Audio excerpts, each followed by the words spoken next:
بسم الله الرحمن الرحيم لا حول ولا قوة إلا بالله العلي العظيم الحمد لله رب العالمين وصلى الله على سيدنا ونبينا أبي القاسم المصطفى محمد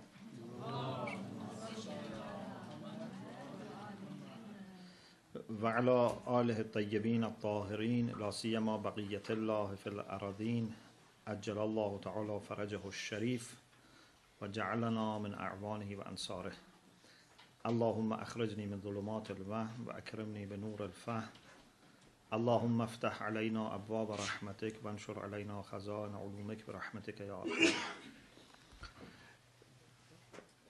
About those desires that are fitri, our scholars have mentioned few points, and also you find resonance with this in psychology. One is our desire for eternity.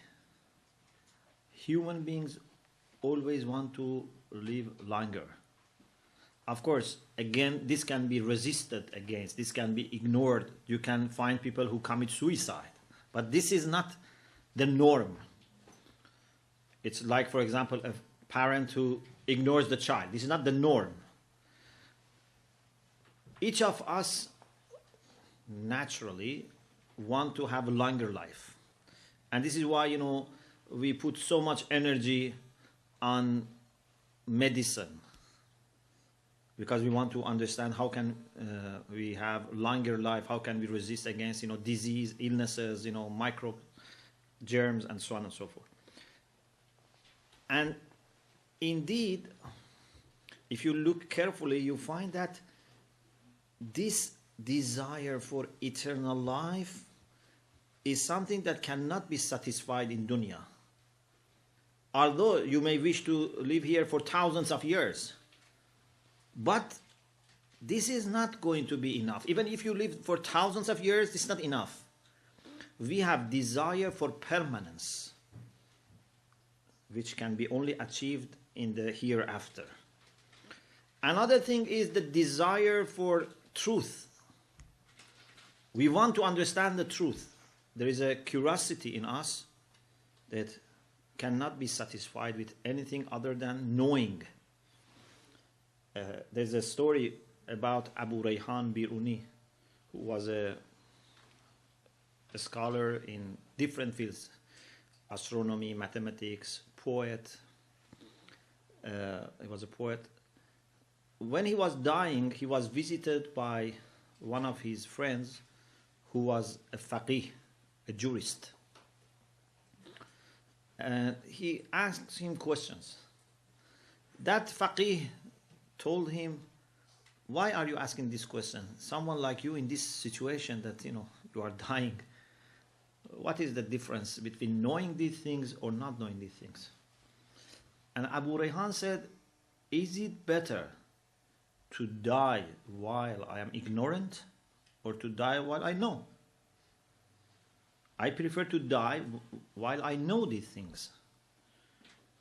To know is better than not to know. Of course, this is the general norm. Maybe sometimes for some secondary issues and reservations, it's better not to know. For example, if someone has said something bad about me, it's better if you don't tell me that he has said this about me. Yeah? Or if there are, for example, news about my future, if I know from now on, maybe I will start suffering. Maybe it's better if I don't know my future. Yeah? But normally, generally speaking, if there is no secondary problem, it's better to know. Allah subhanahu wa ta'ala in the Quran says, هَلْ يَسْتَوِي الَّذِينَ يَعْلَمُونَ وَالَّذِينَ لَا يَعْلَمُونَ? Are those who know and those who don't know the same? Are they equal? You don't find in any culture in the world that they prefer ignorant people to the knowledgeable people. Do you know any culture, any custom, that they say, if you don't know anything, then you would be more respected than if you are an alim, you are a scientist, a scholar. So this is fitri. Or the desire for creativity, which shows itself in art, in architecture, in poem, in many different types of sciences and fine arts. We have desire for creating something new, bringing something new. And also, there is a desire for devotion to God, which is coming with the knowledge of God.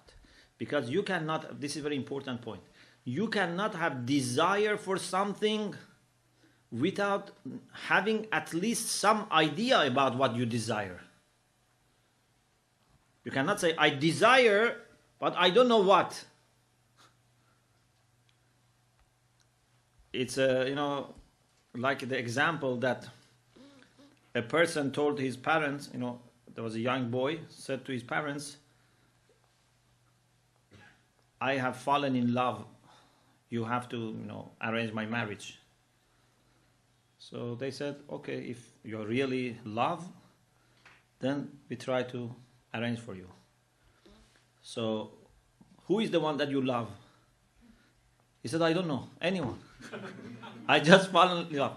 It doesn't make sense. You cannot fall in love with an unknown person.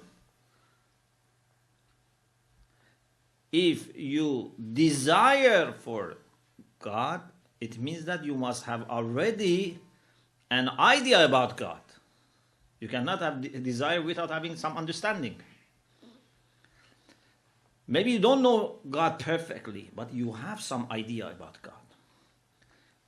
If you go deep into yourself, you find that all of us have desire for absolute perfection. We love perfection. But no degree of perfection would be enough. We always want more. And even if you have been given the greatest perfection that anyone has got so far, and then someone says, I can give you even more, then say, I want that. And this is why we say absolute perfection. Because limited perfection, even if it is very great, is not satisfying us. Unfortunately, we find sometimes perfection in money. And this is why we become greedy. Because we want absolute perfection. And if we think that perfection comes with money, then we want to have absolute richness. And therefore, no amount of money can make us feel satisfied. You want more and more and more and more. There are people that have enough for thousands of years to live, still they want more. Because they find money as perfection, and human beings want absolute perfection, so they want absolute richness. Or if, for example, you mistakenly think that perfection comes with power. So, if you have power over one town, and you can have over one province, we say, I want power for whole province, then whole country, then whole continent, then the whole world. And if you have power all over the world, and someone says, I can give you power over another planet, you say, I want that as well. Because there is no way to be satisfied completely, because we have desire for absolute perfection. If you look at this carefully, you find that it is something to take us towards Allah subhanahu wa ta'ala, because He is the absolute perfection. But unfortunately, sometimes instead of going towards Allah subhanahu wa ta'ala, we want to go towards other things, and they never satisfy us. So, every human being has desire for absolute perfection, for an absolute being. And this desire is universal. You find in all human beings. Maybe sometimes instead of worshiping God, they worship idols. Maybe they worship, I don't know, for example, some animals. Maybe they worship their ancestors. Maybe they worship fame and money and position. It doesn't make difference. They, in reality, are moving towards absolute perfection. And this is why some Muslim mystics have said that every human being has always worshipped Allah. Even idol worshippers, even atheists, pagans, they have worshipped Allah. But sometimes knowingly and sometimes unknowingly. Ibn Arabi also says, no one has ever loved anyone other than Allah. Even those who love, for example, a human being, they indeed love Allah subhanahu wa ta'ala, but mistakenly they think that this person exhibits the values that Allah has. And this is why if someone loves some person instead of Allah, as soon as that person reaches the beloved, then the love becomes weaker. Anything that mistakenly you love in the place of Allah, when you go towards it, you find that this is not absolute, this is not perfect. So you feel frustrated. All my life, for example, I struggled for marrying this woman or this man. When I marry, then I find that this is not absolute perfection. If there is any perfection, it is limited. I mistakenly was thinking that this person is, something very special, but this was not the case. So, Allah subhanahu wa ta'ala is absolute perfection. Every person has desire for absolute perfection, but maybe mistakenly they give different responses to this desire. Something that you find in the Quran and our Hadith is that when people are faced with problems and troubles and threats and dangers, then there is a great chance that they realize that only the real absolute perfection can help them. Their knowledge of God becomes awake. Allah says in the Quran, فَإِذَا رَكِبُوا فِي الْفُلْكِ دَعَوُوا اللَّهَ مُخْلِصِينَ لَهُ الدِّينَ. When they are traveling on a boat, for example, and they are going to drown, they are sinking, all of a sudden they start praying, oh Allah, please help us, oh God, please help us. And when they are saved, فَلَمَّا نَجَّاهُمْ إِلَى الْبَرِّ, when we take them to the land, then some of them remain believers, some of them forget. When you have exam, which is very important, you start praying and fasting. When exam is over, then you don't pray and fast. If you get cancer, na'udhu billah, or your child has cancer, you pray hard. When it is over, you say, we were lucky. Before you were praying, now that you are cured, you say, it was just by chance. This is the problem. So, when we are faced with the dangers, then we realize that there is one being that can help me. And that is the being that has also love for me.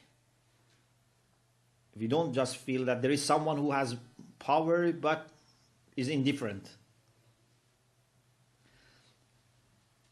Sometimes I make this example. This is funny. I never had this experience of traveling in a ship or boat and then sinking. Maybe you had, I don't know. But I had another experience. When I was a teenager, before going to Qom, I used to study with different ulama in Tehran in addition to my high school. So we had 2 lessons a day at that in some period, and one lesson was in near Tehran's Bazaar. One was in eastern Tehran. So from the first lesson to the second lesson, sometime I was taking ride motorcycle. My friend had motorcycle, so I was sitting behind. And because I was a teenager at that time, I had lots of questions about God. I was always thinking, about arguments for the existence of God. I used to read many books about this because I was not convinced. But I remember that in those days that I had lots of questions, whenever I was sitting behind him and going to the busy roads of Tehran, I didn't have any doubt about God. I just was praying hard to Allah to save me. But later then I had, questions, and discussions, So I experienced this, but I don't know, how did you have these things, in your life? So the knowledge which is fitri is there, but sometimes it's hidden. It needs to be brought up. It needs to be activated. Someone went to Imam Sadiq alayhi salam and he had problem with existence of God. And Imam Sadiq alayhi salam said, have you ever traveled on a ship or boat? He said, yes. Imam said, did it happen to you that you were faced with danger and you were thinking that you are going to die? He said, yes. Then Imam said, did it occur to you at that time that there is someone who can save you? He said, yes. Imam said, that is God.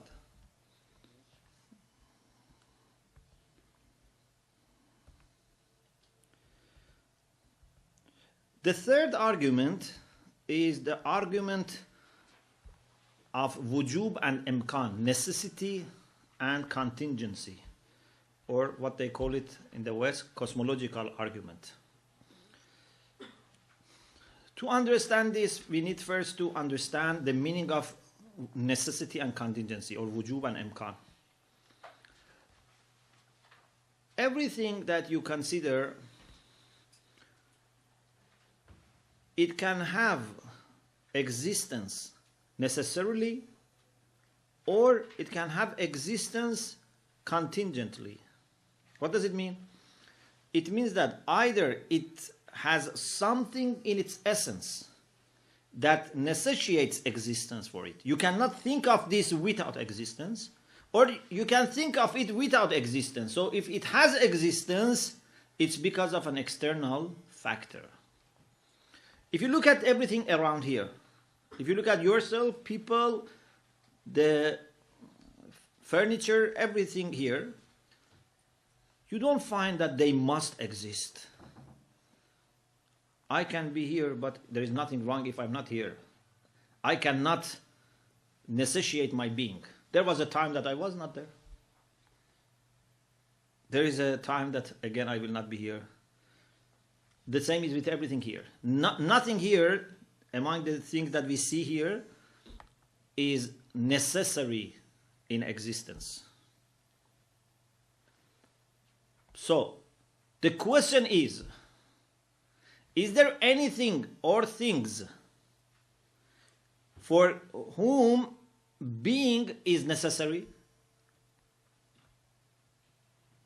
Which would be then God or gods. At the moment, we are not concerned with how many. We will talk about unity of God later. But the question is there any one or more necessary being? Means something that must exist. It has existed always and it's going to exist forever, and there is no circumstances in which it stops to exist. If you say yes, so you have accepted God. If you say no, it means that then everything that exists is contingent. Means everything that exists could also not exist. Okay? So now we want to see, is it possible? Is it possible that everything is contingent? If you say there is one or more things which are not contingent, then the question is over. So you have accepted some form of deity, God.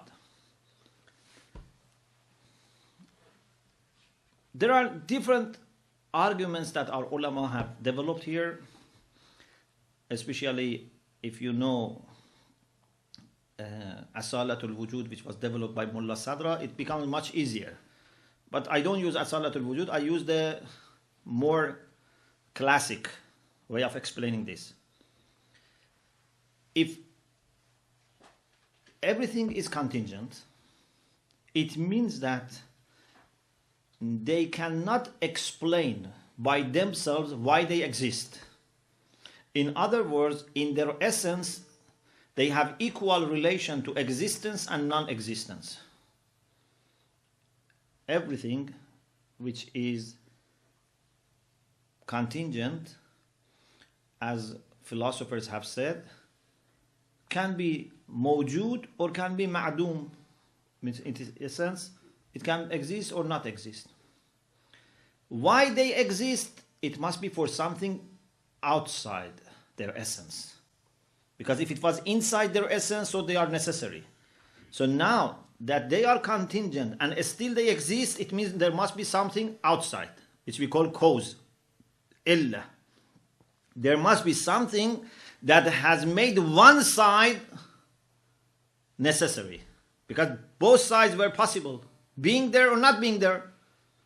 When in my essence, both are possible, so if I exist or if I do not exist, it must not be because of myself. Because my relation with both of them is equal. And this is why they say, Al-mahiyatu min haythu hiya, laysat illa hiya, la mawjuda wa la ma'duma. Every quiddity, every essence by itself is neither a being nor a non-being. It's equal. So, if I exist, must be because of my originator. But we go to the originator, to the cause. You say that is also contingent. You don't want to accept that that is a necessary being. If you accept, it means that you have admitted that there is God. You may say, no, that is also a contingent being. I say, okay. I move the question from myself to that. Why that exists? I exist because of that. But that is also a contingent being. Why that exists? Then you say because of a third contingent being. I say, okay, why that third one exists? You say because of the fourth. I say, okay, in the end of the day, we have to reach a being that is necessary. Because this cannot go forever. This cannot be endless. If it was endless, it means that it would have never happened. Like the example I gave you yesterday. That if you have something which is moved by a mover, and then that mover is moved, and then that mover is moved, finally you must reach a point which is unmoved mover. Otherwise, no motion can happen.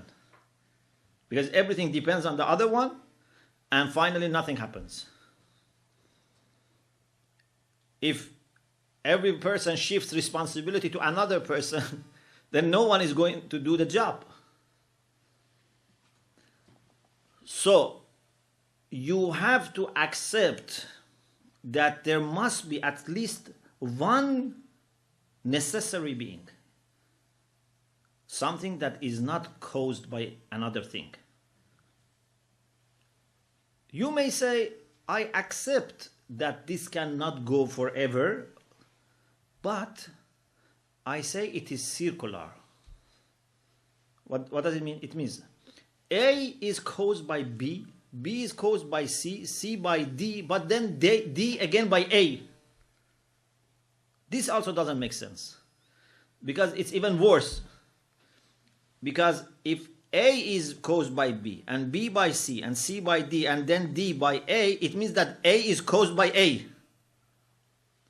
So it means that something has brought itself into existence. If it has brought itself into existence, that it means that before it existed, it existed.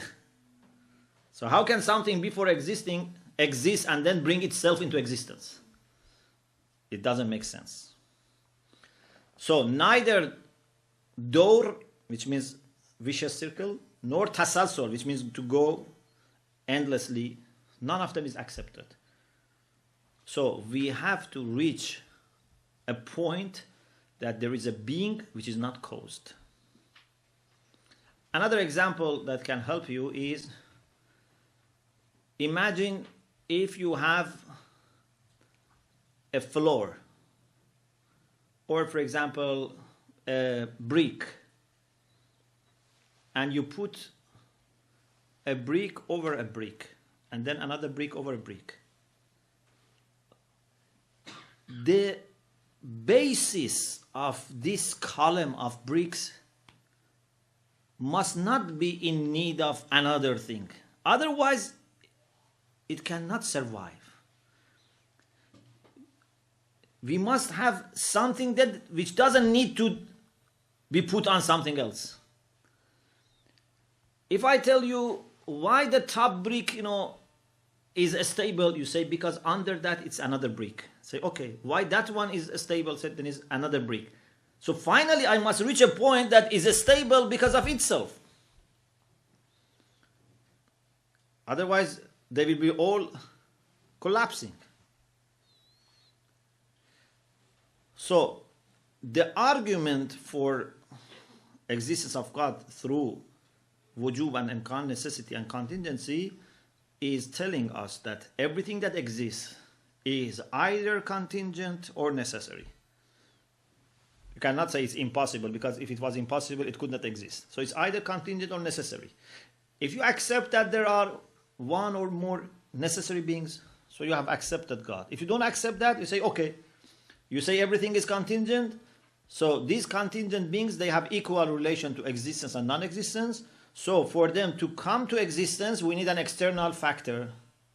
That external factor is either necessary or contingent. If it is necessary, the problem is solved. If it is not necessary, it's contingent. Then again, we need another factor. This must stop somewhere. We have to reach a point where we have uncaused cause. Here, then you get answer to a very famous question. Sometimes people say, if everything is created, who has created God? For some people, this is a very big question. Bertrand Russell, he says, I used to believe in God. One day I was riding bicycle. This question came to my mind, that if God has created everything, who has created God? So I stopped to believe in God. But it's a very simple question. We don't say everything is created. This is wrong to say everything is created, because if you say everything is created, God is also something, so God also must be created. We say every contingent being is created, not everything.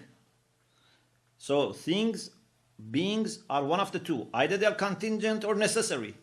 If they are contingent, they are created. If they are necessary, they are not created. Of course, later we will say that we have only one necessary being.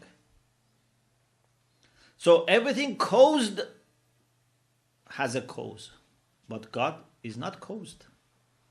He is uncaused cause. So therefore, he doesn't need a creator. This is very simple, but someone like Bertrand Russell couldn't find answer for this question. So you have to be aware that it's wrong to say everything has creator or every being has creator. No, every contingent being, every contingent thing. Now, let us move to another important point, and that is, this is a little bit difficult, but inshallah, Allah helps us to make it clear. Do we need our creator only at the beginning when we want to come into existence, or we need it all the time?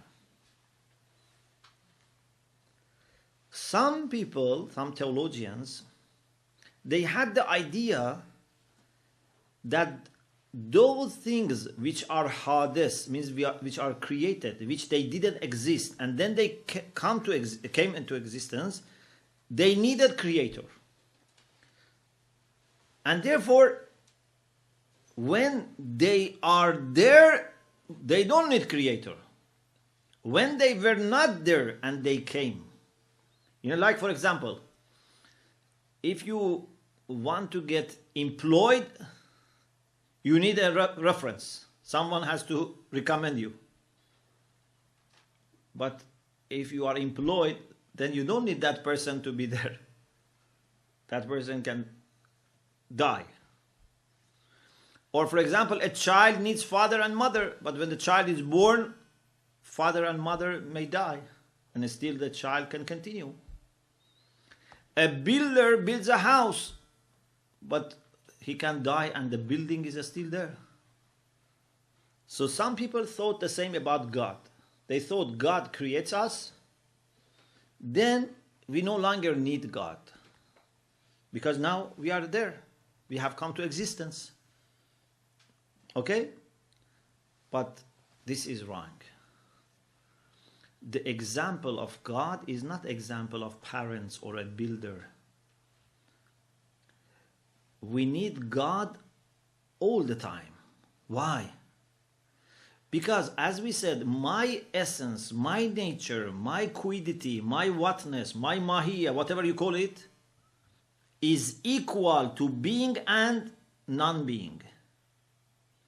And this remains with me. This is essential. I never become necessary being. I am always contingent. So I need God in the beginning and I need God later.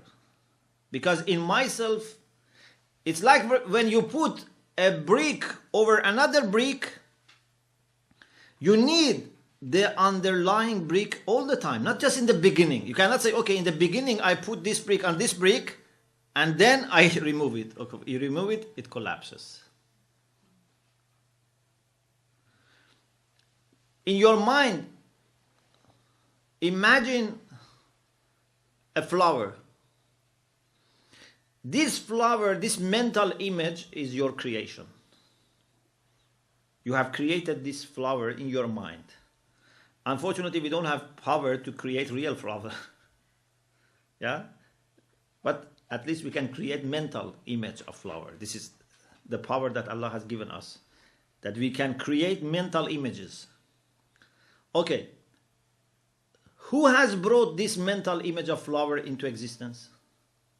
You. Okay? But is this flower dependent on you only at the beginning? No. It depends on you all the time. It depends on you at the beginning and also later. And if for a moment you don't think about the flower, it's gone. You don't need to go and destroy that. If you have a person in your mind and you want to get rid of that person, you don't need to go and kill that person. You just, forget that person, it's finished. If you don't want it to be there, it's not there. You don't need to go and fight that person. So Allah subhanahu wa ta'ala is giving us existence all the time. And this is very important. This is why we say we have constant creation. In every moment we are receiving new grace from Allah subhanahu wa ta'ala. We look like a river. When you look at a river, you think it's fixed. But in reality, water is coming all the time. When I see you, I think this is fixed. But in reality, every moment you are being created. كل يوم هو في شأن. Every day he is doing something. It's not that he created the world and he retired. So this is a very important aspect of creation. Then we move on to the attributes of God. We can understand qualities of God by using the same arguments, but some of them, as I said, can help us to some extent. Some of them can help us more. For example, you can use argument from design and prove some of the qualities of God. For example, from argument from design, you understand that God has knowledge, God has power. You can use argument from fitrah and understand that God has perfection. God is kind, God is helpful, God is knowledgeable. But among these three arguments, the argument from wujub or imkan is the one that we can use it further. Before I mention qualities of God, I mentioned some classifications of attributes of God, and then inshallah later we continue this discussion in the next session. There are different ways to classify attributes of God. One very famous is, we say sifat subutiyya and sifat salbiyya, means affirmative attributes and negational attributes. There are things that we say God has, and there are things that we say God doesn't have. Knowledge is what God has. Power, will, life, kindness, God has them. But does God have time? No. Does God have a space? No. Does God have parts or partners? No. Does he have a physical body? No. Does he have 3 dimensions? No. So there are things that we approve, there are things that we don't accept. Sifat subutiyya means affirmative, salbiyya means negational. Or they call them sifat jamal wa sifat jalal, attributes of beauty and attributes of glory. This is not very difficult. Another classification which is more complicated is sifat zat and sifat fil, attributes of essence and attributes of actions. This is a little bit complicated. Some of the qualities of God relate to his essence. So even if there is no creation, or if there is creation but you don't consider the creation, you just focus on his essence, still you can understand them. For example, the knowledge that God has in his essence, because we have knowledge of action as well, but the knowledge that he has in his essence, the power that he has in essence, life that he has in essence, will that he has in essence, these are not in need of thinking, considering anything next to God, anything after God, anything like his creature. You just reflect on his essence and you know that he has knowledge. But for example, creatorship, when do you come to know that God is a creator? When there is something which is created. The ability to create is essential, but the actual creatorship is understood when there is something created. I cannot say God is khaliq unless there is makhluq. I can say God has the ability to create, even if there is nothing there. But to be actually creator, you need to be also actually created. Or for example, we say God is Ghafur, he is forgiving. So there must be someone to be forgiven. God is Raziq, sustainer. So there must be someone who is sustained. Okay? So some of the qualities of God, we understand them by reflection on the essence of God. Some of them we understand by reflecting on the relation between God and his creatures. This is very important. And then the result of this is that those qualities that relate to his essence only, they are eternal. Because God's essence is not changeable. God does not change in his essence. Can you think of any change in God? No. God is always absolute, perfect, no change. Because change is a sign of weakness. Okay? Don't get me wrong, when I said change is a sign of weakness, it means that not to change is always better. No, change is a sign of weakness, and if you improve, okay, your weakness is decreasing, but still it's a sign of weakness. If you are weak and you don't improve, you become weaker. But whether you are improving or not, it means that you are not perfect. Anything which is changing is not perfect. Okay? So I am not saying that you must not change. I'm saying that whether you change or not, it means that you are not perfect. You are not absolute. God is absolute, so he doesn't change. You should not think that God, for example, becomes older, God becomes more experienced, God becomes happy or sad. There is no such thing in God. But the qualities of action, which is understandable when we reflect on the relation between God and his creature, can be changing. This is very important. For example, this person committed a sin.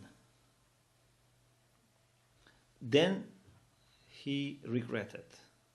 He repented. And God forgave him. So was he forgiven before? No. He was forgiven when he repented. Okay?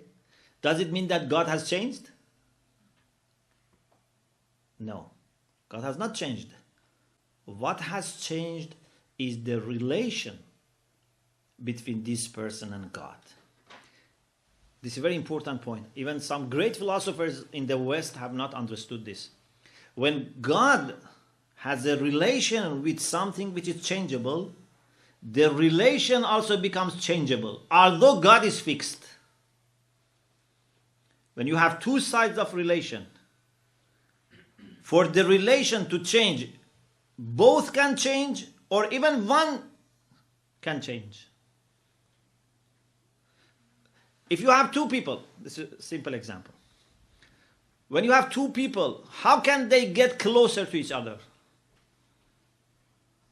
They can get closer to each other by both of them moving towards each other, or one remaining and the other going closer.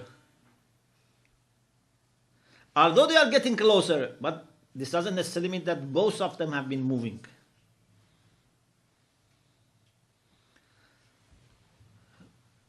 So when we say that God forgave him or gave him sustenance or gave him a child today, or God was angry with him when he did that bad action, this doesn't mean that God has changed in his essence.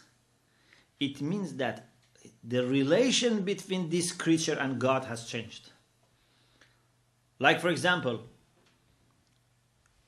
we have day and night. Yes, sometimes we are in darkness, sometimes we have light. Is it because of change in sun? That sun is working during the day and not working during the night? No, sun is shining all the time.